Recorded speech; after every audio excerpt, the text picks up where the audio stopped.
আমেরিকায়, তাহলে এবার শীতের শুরুটা হয়েই গেল। হাই, আমি আলো, আমার একটা মিনি ভ্লগে আপনাদের অনেক অনেক ওয়েলকাম। আজকে বেশ ভালো ওয়েদার ছিল বাইরে, প্রায় 18 ডিগ্রির মতো। তো হাজব্যান্ড অফিস থেকে বাড়ি ফিরে বলল, এই ঘুরতে যাবি? তো আমি সেই মতো রেডি হয়ে গেলাম তাড়াতাড়ি করে, একটা বেশ মোটা জামা পরে। তারপর আমরা চলে গেলাম সোজা রক ক্রিক পার্কে। মনে আছে যেখানে পয়লা বৈশাখের পিকনিক করতে এসেছিলাম সেখানে।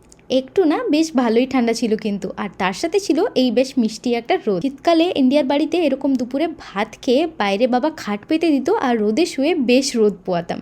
এখানটা ছিল একদম নিস্তব্ধ, তার মধ্যে ছিল এই ছোট্ট নদীর জলের শনশন আওয়াজ। আমার মন ভালো করে দেওয়ার জন্য এটাই যথেষ্ট ছিল। একদম মনে হচ্ছিল যেন দুর্গাপুজো আর 10 দিন বাকি। মনে একটা আনন্দ আর কিসের যেন একটা অজানা কষ্ট, বুঝতে পারছিলাম না। আর এখানকার অটমটা এতটা ভালো হয়, একদম ছবির মতো সুন্দর। গাছের সব পাতা লাল আর হলুদ হয়ে চারিদিকে একদম সিনারির থেকেও দেখতে বেশি ভালো লাগে। আর এই যে কয়েকটা পাতা তার মধ্যে লাল হয়েও এসেছে। মাথা ব্যথা করছিল খুব, তাই বেশি না ঘুরে বাড়ি